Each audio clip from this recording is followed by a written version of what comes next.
Amen. Good morning, Facebook family. We are excited and blessed that you are with us.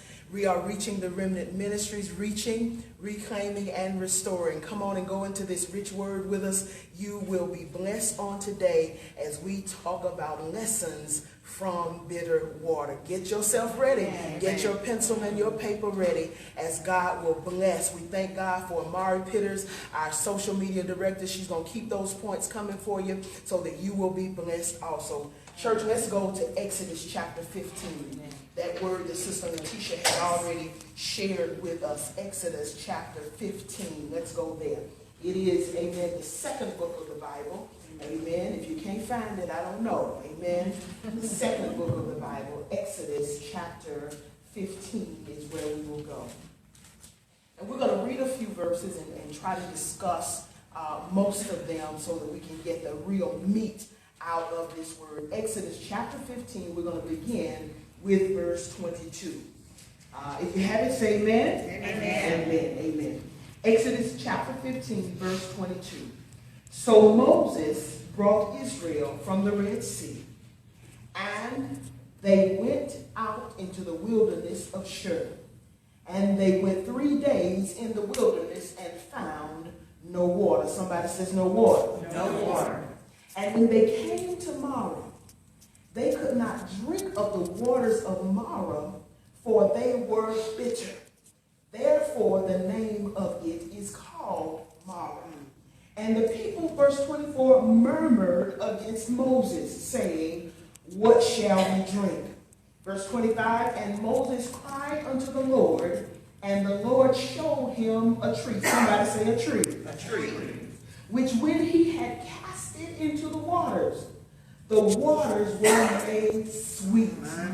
There he made for them a statute and an ordinance, and there he proved them. And he said, verse 26, if thou shalt diligently hearken, obey, hear, listen to the voice of the Lord thy God, and will do that which is right in his sight, and will hear his commandments, and keep his statutes, I will put none of these diseases upon you, which I have brought upon the Egyptians, for I am the Lord that heals you. Verse 27, and they came to Elim, where there were 12 wells of water, and 70 palm trees, and they encamped there by the waters. God had a blessing to the readers, hearers, and doers of his word. This morning, again, we want to talk about lessons from bitter waters. Lessons from bitter waters. Sometimes in life, there are moments that seem not sweet to us. There are moments that seem tough, seem difficult, seem indeed bitter to us. But God says there are even lessons in those moments of bitterness. There are lessons in those tough moments, in those rough moments, when we don't quite know what to do, when we're still struggling, when we're still trying to see if it's really God or not. We're trying to figure out, God, is this you? Is this the direction? Is this the course? Is this the path I'm supposed to take? Because the water is bitter. Because the situation that I find myself in, God, it doesn't feel like you. It doesn't seem like you. It doesn't seem like this is somewhere you would have me. But how many of you know that if you are trusting God, if you are following God, amen, you will come sometimes even to some bitter waters. But the blessing is that God, even at the place of the bitter water, even at the place when you feel like he's left you, you feel like you're all alone, and you're wondering how he's going to fix it. How is he going to bring you out of this situation? God says, listen, hold up, wait a minute. I'm still in control. I still have it in my hands. I still have you under my protection. You're still under my head. Somebody say amen. Amen. Amen. This week we're going to do something a little bit different. We're going to give you some principles, and then we're going to give you some points. Amen? Amen. Amen. There's so much in this lesson. I said, God, I can't give them 15 points. So I just divided it up. Amen. So you're going to have some principles, and then we'll get some points. Let's look at our first principle. Here's a lesson. Here's where the children of Israel were. Verse 22 says, and Moses brought Israel from the Red Sea.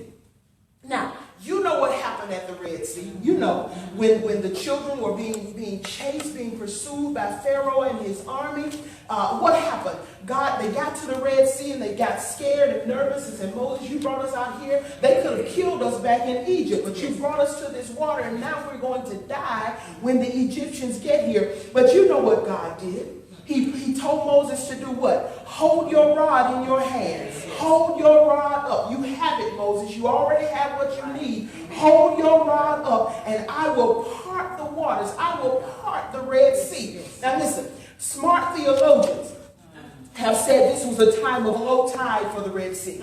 So the people were able to go across on dry land because the tide was so low. But I got to argue with the theologians, amen? Because I don't care how low a tide is, when you're talking about a sea, it's not going to get low enough in every place for you to walk across, amen? So theologians have tried to make it right, make it make sense. But how many know sometimes when God brings you out, it doesn't make sense? And when God blesses you, it makes sense. When God works a miracle, it is just that. It is a miracle. It's not supposed to make sense. Because if it made sense, then you say you did it. Amen. If it made sense, then you say, look what I did. But at the Red Sea, the children of Israel now have come through the Red Sea on dry land.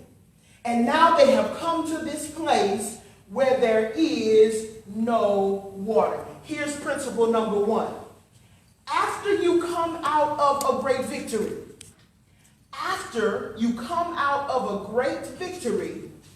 there is often a great what? Test. After you come out of a great victory, there is often a great test. They had just passed through all of that water. They had just crossed over the Red Sea. And not only had they crossed over the Red Sea, but God says about time the last child of his, the last person in the tribe of Israel, the oldest, the slowest, the weakest, the little child who got left behind, the last cow, the last camel, the last goat, when the last one stepped out of the water, by that time Pharaoh and his army were pursuing. They were in the middle of the Red Sea. They said, well, if it opened for them, it'll stay open for us. But how many of you know God says, listen, what I have for my children, I don't have for their enemies. When I bless my children, I don't bless their enemies in the same way. So the Pharaoh's army just knew that they could come across too. But the worst is by the time the last of the children of Israel got out of the water came in and drowned Pharaoh and his army. So they had a great victory. And the word says in verse 22, they went into the wilderness of Shur. And they went 3 days into the wilderness after this great victory. If you read the first part of chapter 15, Miriam and all the children of Israel are dancing and singing and they're celebrating what God has done. They're happy about it. They're excited. But the word says here it is 3 days later. There ain't no water. Of all the things a human body can live after and live without, it can't live without water. And they've come to a place out of this great victory. And now they are facing a great test. Listen, here's a word for somebody. God just did an amazing thing for you. God just blessed you. He just brought you out. He just did whatever he was going to do for you. But now listen, don't you get discouraged. Don't you let the enemy fool you that God is not still with you, because you still might face a great test. You might face a great test. It's just like being in school. Once you pass one test, the teacher doesn't say, oh, you know everything now. You passed the class. No, you got to take some more tests. Amen. After a great victory, principle number one, there is often a great test. Here's principle number two. Look at verse 24. We're going to come back to 23, but look at verse 24 now. The word says they couldn't find any water. Verse 24, and the people did what? Murmured, complained, talked against Moses, saying, what shall we drink? Here's principle number two. The test, once you come through great victory, there's often a great test. The test was for the people, and they failed it. The test was for the people, and they failed it. They murmured against God's leader. They murmured against Moses. Now listen, God had just used Moses to bring them out. God had just used Moses to deliver them. They saw Moses standing up, holding up his rod. They saw the water party. They walked across on the dry land. Right after, it didn't take them but 3 days. And they forgot. They failed the next test. They failed the test. They murmured against Moses. The test was for the people and they failed it. But look at verse 25. Here's the third principle. And he cried, Moses cried unto the Lord. After a great victory, principle number one, there's often a great test. Principle number two, the test was for the people and they failed it. They murmured against Moses. Here's principle number three. The test was also for Moses. It was not only for the people, but it was for the leaders. And where the people failed the test, Moses passed the test. The leader passed the test because what does the word say? And he, verse 25, and he cried unto the Lord. Moses knew that if anybody was going to be able to bring them out, Moses knew that if anybody was going to be able to deliver them, he knew that it was God. He knew that, listen, God just brought us through that. Do you not think he can bring us through this? He just parted millions of gallons of water and you worry about not having water to drink. Moses says, listen, if anybody can do it, God can do it. He just brought us out. He just delivered us. And Moses passed the test because he didn't say, well, y'all, I don't know what we're going to do. I don't know, y'all. I don't know. Ooh, I'm thirsty too. I don't know. No, Moses said, listen, God, I'm going to cry out to you because I know if we're going to come out of this, you're the one who's going to bring us out. Principle number one, after a great victory, there's often a great test. Principle number two, the test for the people and they failed it. They murmured against Moses. And listen, here's why they failed, not necessarily because they murmured against Moses, but because they were really murmuring against who? God. They were really murmuring against God. They were really complaining and they were going through his prophet, through his leader. But really, they were saying, God, what you going to do now? God, you done brought us out here, following Moses, fooling Moses' crazy self. What you going to do, God? That was their big failure. But then the test was also for the leader. It was also for Moses. And Moses passed the test because he didn't try to fix it himself. Moses cried out to God. Those are our three principles. Now you ready for some points? Amen. Let's get into this word without points. Here's point number one. Go back. Remember we said we're going to go back to verse 23. Verse 23 says, and when they came to Marah, they could not drink of the waters of Marah, for they were what? Bitter. Therefore, the name of it was called Marah. Here's point number one. You have to be in a place. You have to be in a place of awareness so that you know the water is bitter. You have to be in a place of awareness so that you know, so that you recognize that the water is bitter. In natural circumstances, in rivers and lakes, usually in lakes, waters become bitter for several reasons. Sometimes it's because there's so much nutrient in the water that the water becomes too nutrient heavy to support life. Nutrients are a good thing, wonderful.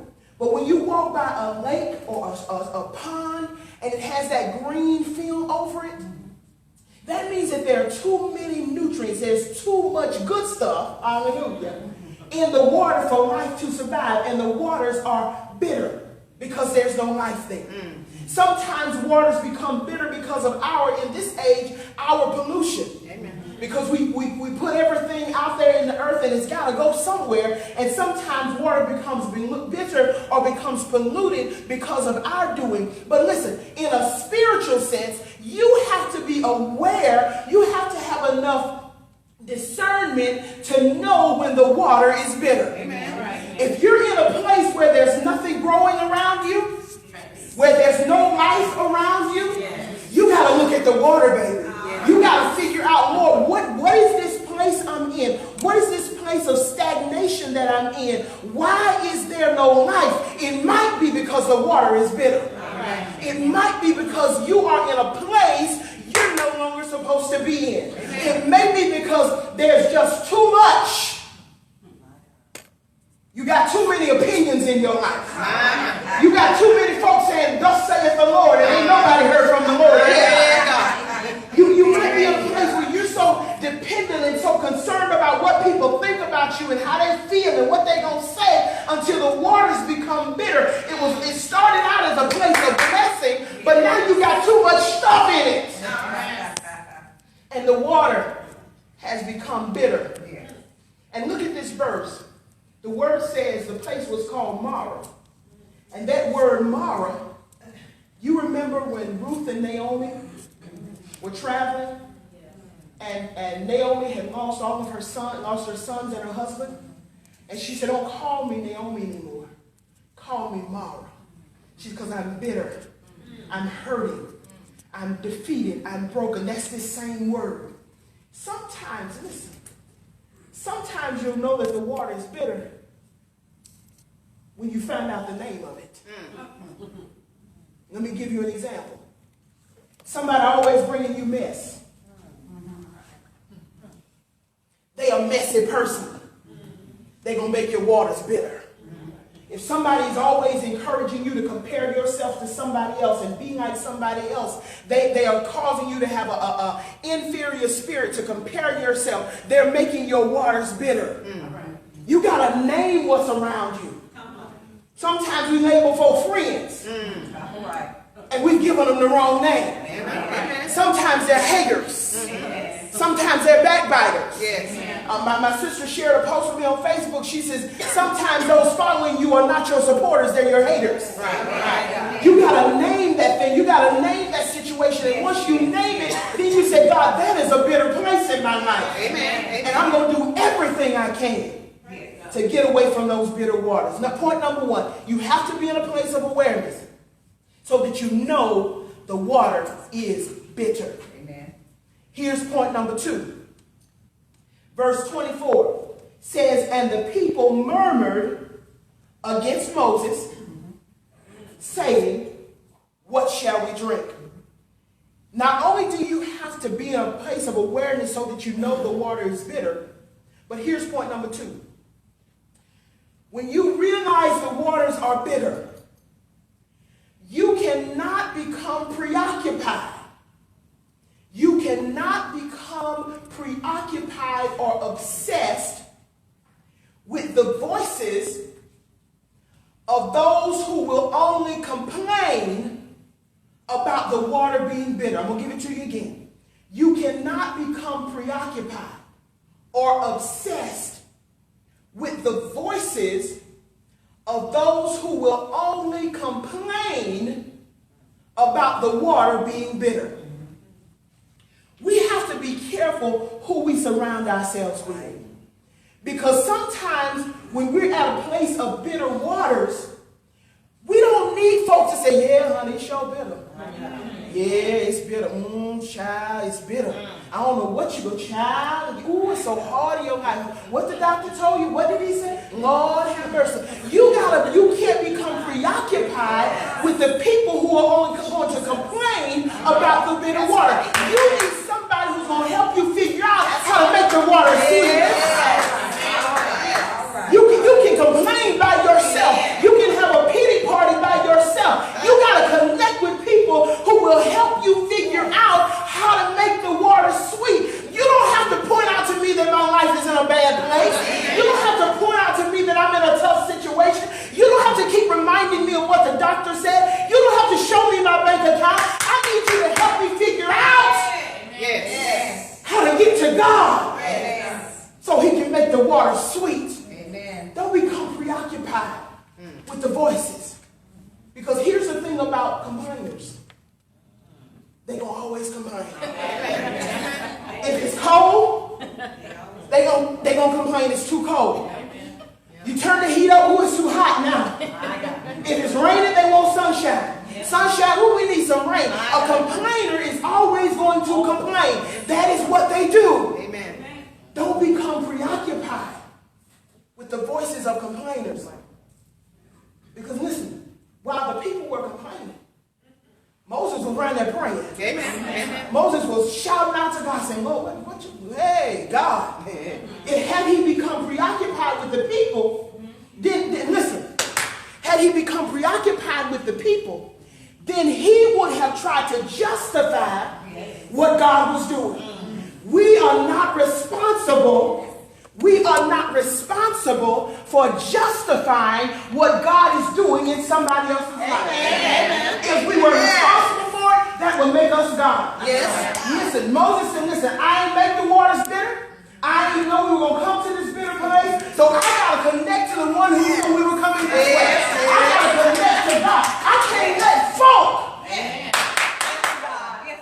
I can't let people lead me into complaining and murmuring and becoming preoccupied and worried and so burdened down about the bitter water that I can't seek the one who makes the water sweet. Don't become preoccupied with the voices. Because the voice is going to always have something to say. Amen. The voice in your head. Yes.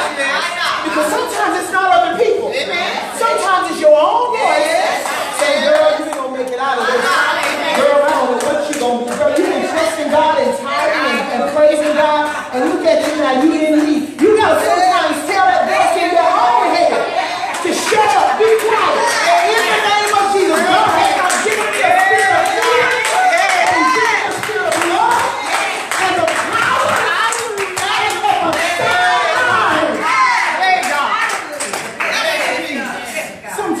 It's the complainer in your own head that you got to silence. Yes, Jesus. Yes, Jesus. Point number one, you have to be in a place of awareness so that you know the water is bitter. Point number two, you cannot become preoccupied with the voices, even if they're in your own head, of those who will only complain about the water being bitter. Here's point number three. Look at verse 25. And he and Moses cried unto the Lord. And the Lord showed him a tree, which, when he cast into the waters were made sweet. The waters were made sweet. Here's point number three. Point number one, you have to be in a place of awareness so you know the water is bitter. Point number two, you cannot become preoccupied with the voices of those who will only complain about the water being bitter. Here's point number three. You already have everything with you. You already have with you, in you, around you, everything you need to make the water whole. You already have with you, in you, around you, everything you need to make the water whole or make it sweet. Listen. What I love about the way Moses reacted, first of all, that he called on God. Yes. Then the word says God showed Moses a tree. He didn't give him any long, get on your face, speak in tongues, run up and down, shout and holler, do this and that. The word said God showed him a tree. Yes. Doesn't say what kind of tree it was. May have been a pine tree, a maple tree, an apple tree, an orange, whatever it was. God showed Moses a tree and said, there's the healing right there. All right. There's what you need right there. Yes, Lord. Listen, Moses didn't run away from the bitter water. Yes. Moses didn't run away from the hard situation. Had he left going looking for a solution, he would have missed the tree. Yes. Had he left going to try to fix it for himself, he would have missed the thing that was already with him, that was already near him, that was already right there, that was already right in his path, right in his periphery. Because God said, Moses, go break a branch off that tree and put it in the water, and the waters will be fine. Listen, God says we're looking for the deep answer. We're looking for the deep spiritual solution. We're looking for somebody to come lay hands on us and prophesy to us and tell us what thus says the Lord. And sometimes it does work that way. I'm not talking against prophets, because they do exist and they do work in this earth. But sometimes the solution is right there. You're looking all over the world. You're trying to find it in somebody else. You're trying to find it in a relationship, in a new job, in a new car, in a new house. You're trying to find it over there. And God says it is right there at you. Amen. You are looking too far. You're looking too long. God says it's right there in your house. It's right there near you. Moses, go break off a branch of that tree right there. Yes. Put it in the water. And the waters will be made whole. You already have everything you need. As we said in our earlier message, all you got to do is tap in. All you got to do is tap into what's already in you and around you. You're listening to the voices of the complainers. And God says, I got some blessers over there who want to speak into your life. God says, I got some believing saints over there who want to speak into your life. You're spending too much time looking at the negative posts on Facebook. You're spending too much time looking at the negative posts. I was trying to minister to someone, and I sent them a post about the young man, some of you have seen it, who lost his wife after 41 days to an aneurysm. And then he gave this powerful testimony that even though he lost her so quickly, he now understands that life is about living. That you got to live every day. And when God allows us to live and he spares us, that we are spared for a purpose. There's a purpose for our life. We got to go out and do something. And I had to pray for the person I was ministering to, because all they could hear was, you might have an aneurysm. And listen, that's one of those voices. That's one of those voices that we got to fight against. We got to fight against and fight through the negative and allow the blessers to speak into your life rather than the complainers. You already have with you, around you, in you, everything you need to make the water whole. And I share that testimony not to make light of the situation, but to help us understand that sometimes you got to look under. You got to dig. You got to get beyond, pass through, push through, fight through the negative. Fight through the depressing. Fight through all of this that gives you anxiety and makes you nervous and makes you scared and makes you weak, because God has not given us a spirit of fear, but of love and of power and of a sound mind. If you look at the statistics today about suicide and depression and anxiety, they are higher than ever. But God ain't changed. God is still the same. God has not diminished. He has not gotten weaker. We just got to tap in. Here's point number 4. Can we give a couple more points? Here's point number 4. Look at verse 20, the end of verse 25. The word says, there he made for them a statute, a law, and an ordinance. And there he proved them. And, verse 26, he said, if you will diligently hearken to the voice of the Lord your God, and will do that which is right in his sight, and will give ear to his commandments, and keep all his statutes, all his laws, all his commandments, I will put none of these diseases upon you, which I have brought upon the Egyptians. For I am the Lord that would heal thee. Here's point number 4. Point number 1, you must be in a place when you recognize that the waters are bitter. Point number 2, you cannot become preoccupied with the voices that will only complain about the water being bitter. Point number 3, you already have with you, in you, and around you everything you need to make the water whole. Here's point number 4. You must understand. You must understand that every bitter moment, every bitter place, every bitter body of water you come in contact with is meant to teach us something. It is meant to teach us something. Amen. And what's the principal thing it's meant to teach us? It's meant to teach us that only God can make the water sweet. Amen. Only God can make the water sweet. Here's the whole point again. You must understand that every bitter moment is meant to teach us something. It's meant to teach us that only God can make the waters sweet. Because look at that D clause of verse 26.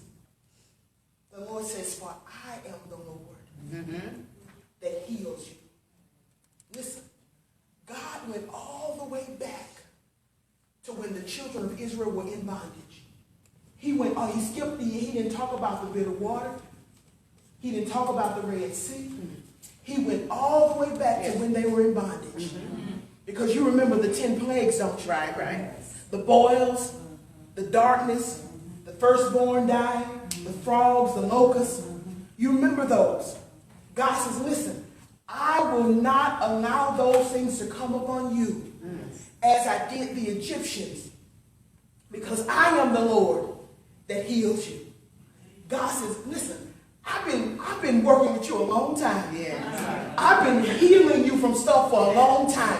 I've been keeping you and blessing you for a long time. God says, now with this bitter water, I'm going to have to take you all the way back to when you were in bondage.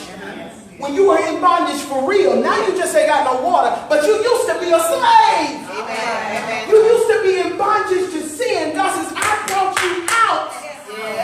And now you complaining about some water. He says, I am the Lord that heals you. I healed you back then. I kept you back then. I kept you in Egypt. I kept you in the Red Sea. You think I won't give you water? It's meant to teach. Every bitter situation. Every bitter situation. I don't care if it's in your family, in your health, in your relationship, in your money. Every bitter situation on your job, every bitter situation is meant to teach us one thing, that only God can make it sweet. One more point and we're going to close out. Look at verse 27. And, hallelujah, they came to Elim, where there were 12 wells of water, and 70 palm trees, and they encamped there by the waters. Listen, hallelujah. Oh, I got to shout in my spirit. Hallelujah. Listen, they had come to cross the Red Sea, 3 days into the wilderness, found bitter water. God showed Moses how to make the water sweet. But listen, here's what blows my mind. God says, I made those waters sweet. But here's point number 5. You can rest assured that after the bitter waters, God will bless you more abundantly with sweet water. After the bitter water, God will bless you more abundantly with bitter water. God says, listen, you worried about the waters at Mara, which might have been a little pond or a little brook, might have been some little place.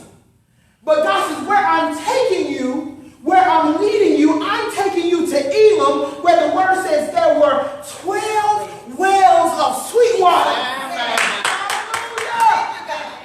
There were 12 wells of sweet water. Yes, God. And the word says not only were there wells of water, but there were palm trees. Hallelujah. And listen, a palm tree not only gives you shade, Mace, but you can eat the palm nuts on it. It not only gives you shade, but when it's cold at night in the desert, they can take the palm fronds and put them over them and keep warm. I'm leading you to a